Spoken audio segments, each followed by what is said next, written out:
Earlier today, I had the chance to sit down exclusively with Vice President JD Vance at the White House. Covered everything from Kamala to Kimmel to Kirk. And, of course, the dangerous rhetoric Democrats continue to spew.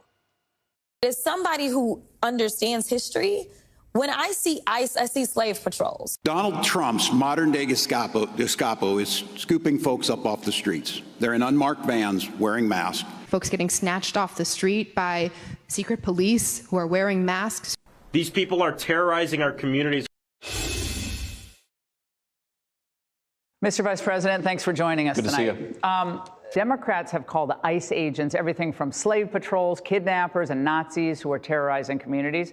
So we saw yet another shooting yesterday at an ICE facility.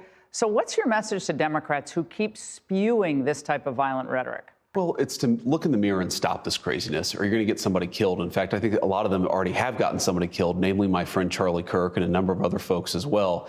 If you look at, it's not just the Democrats, Laura, the media is participating in this. I saw a story on NBC News just a couple of days ago, right before the ICE shooting in Dallas, and they were effectively accusing ICE of mistreating a 5-year-old child. Now, it turned out that story was completely fake, but if you read that headline and you were a crazy person, I could see how that could incite you to violence. So I think in a lot of ways, the Democrats and the media, because they so hate the idea of a real border, are engaging in a kind of blood libel against ICE agents. They're accusing them of engaging in crimes. They're accusing them of being part of the Gestapo. They're actually inciting violence against our law enforcement. They know exactly what they're doing, and now it's time to stop. Now, the shooting of yesterday, it turns out that the people who were killed were actually detainees, not ICE agents. I'm obviously glad that ICE agents weren't killed in that attack, but saddened that these detainees were killed, because though we don't want illegal aliens in our country, we also don't want them being shot at by crazy left-wing terrorists, which is, I think, what happened yesterday in Dallas. So all of this should have the left stepping back and saying, how can we actually contribute to a more reasonable conversation? Yes, we can criticize JD Vance's and Donald Trump's views on immigration, but we're not going to attack the law enforcement with libel and lies. We're going to make this a reasonable policy disagreement. I think that's how you tone down the rhetoric. Unfortunately, the Democrats show no willingness to do that. But again, if they don't stop, they're going to get more people killed. Democrats' rising star, she's described as that, Jasmine Crockett, is one of the many refusing to tone down the rhetoric. Watch this. I am using that language because it is accurate language. When we see them trying to chill speech of jokesters, when we're seeing all of this, that is a playbook out of Hitler. Playbook out of Hitler, Mr. Vice President. Look, if we really thought Hitler was running the U.S. government, it would be our duty as citizens to try to stop that by any means necessary. So that is an example of what we're seeing today. Well, that's exactly right. And a reasonable response to fascism, to Nazism, would be violence, right? So what they're saying effectively is that you should engage in violence because the regime, using Jasmine Crockett's words, are so bad. Look, this is obvious. They're obviously using the kind of rhetoric that turns the dial up to 10. They're trying to make this, they're trying to delegitimize our entire political worldview. But in the process, I think that they're motivating at least some crazy people to go out and commit acts of violence. And again, Laura, I'm a big boy. Criticize my views on immigration policy all you want. Criticize the president, criticize our administration. But when you lie about our ICE officers, when you encourage unmasking and doxing, when you encourage your followers to go and engage in violent protests against our law enforcement, you are by definition inciting violence against the men and women who keep us safe. That's what really worries me. It's not the criticisms of me. It's the criticisms of the people on the ground who are just doing their job. They're trying to keep us safe. They're trying to enforce our border laws. And they are being treated by terrorists, by the Democrats and leadership in Washington, D.C. It's disgraceful, but more than that, it is inciting violence against our police officers, against our ICE officers. It's just got to stop. They're going to get more people killed. They've already gotten people killed. It's got to stop. On a cultural touchstone, which also seems to be having a lot of political implications, is the Jimmy Kimmel issue. His second night back on the air, he called Donald Trump a bully. For those who think I go too hard on Donald Trump, to the point where there are still a lot of people who think I should be pulled off the air for making fun of Donald Trump. So I want to explain that I talk about Trump more than anything because he's a bully. Donald Trump is an old-fashioned 80s movie-style bully. Celebrities are rallying to his cause, saying this is a First Amendment assault being carried out by the FCC, Brendan Carr, and by the President of the United States himself. And to that you say?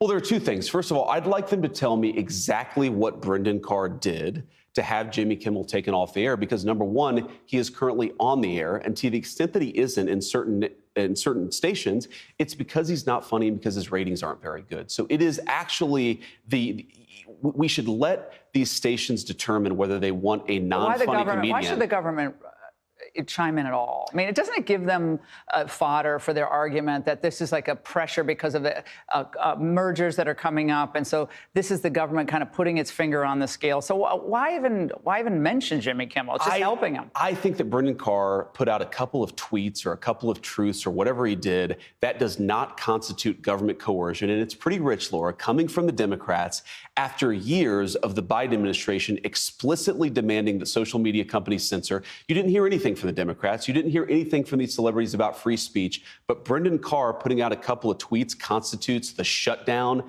of Jimmy Kimmel's free speech rights. It's preposterous. There's something else that's important here, Laura, which is that these broadcast companies, ABC, NBC, CBS, they enjoy the public airwaves because they serve the public interest. So I actually think that we should be having a conversation about whether these companies are serving the public interest. That's actually totally separate from the Jimmy Kimmel issue, because nothing happened to him. He's currently on the air, and to the extent that he's not, it's because advertisers don't like him because his ratings aren't very good. Well, he didn't apologize. Would it matter if he did?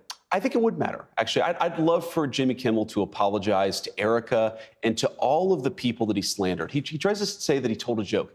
He didn't tell a joke. He was actually accusing right-wing America, conservative America, of killing Charlie Kirk. We now know that is false. Charlie Kirk was murdered by a left-wing assassin who was radicalized by some of the rhetoric that we see coming from the far left. When you accuse the people who have been holding prayer vigils, who've been praying about Charlie Kirk, you accuse them of killing Charlie Kirk when we know it was a left-wing assassin, you're actually apologizing for his murder. You're encouraging more of that violence to happen. If we're going to stop this crazy strain of left-wing violence, we have to be honest about what it is. And the honest truth is that Charlie Kirk was not killed by a MAGA American. He was not killed by a Republican. He was killed by a left-wing radical. Let's be honest about that fact so that we can stop it from happening. There were disturbing flyers found on Georgetown University's campus yesterday, put up by a leftist gun club with the phrase, "Hey, fascists, catch," which was the same engraving on the bullets near where the assassin was who killed Charlie.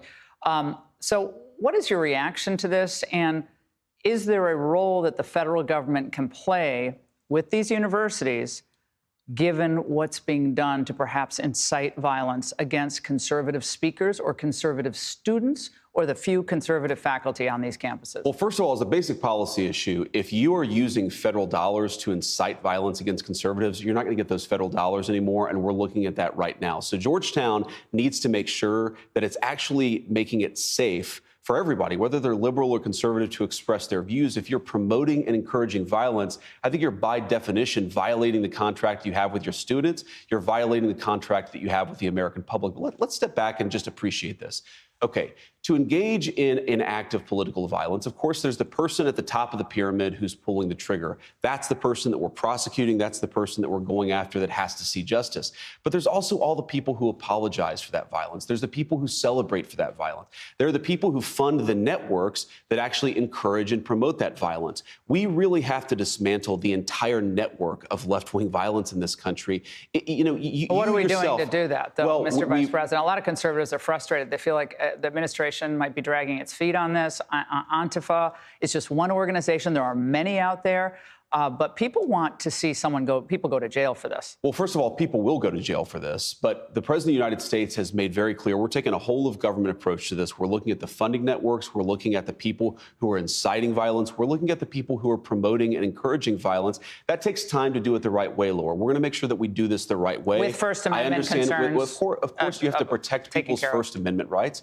You have to protect people's free speech rights. But the First Amendment does not protect imminent incitements to violence. If you are actively promoting your fellow man to kill other people, that is not protected by the First Amendment, and we have to be clear about that. We have to go after that stuff. But look, Laura, you cannot celebrate the person who murdered Charlie Kirk and be welcome in polite society in this country. You are guilty of encouraging this culture of violence. You're guilty of actually promoting the culture of violence if you're celebrating Charlie Kirk's murder, if you're encouraging other people to take up arms in the same way. You may not be the person pulling the trigger, but if you're not being careful about the way that you incite violence, you are yourself part of the problem, and that's what we need to get to the root of. Hey, Sean Hannity here. Hey, click here to subscribe to Fox News YouTube page and catch our hottest interviews and most compelling analysis.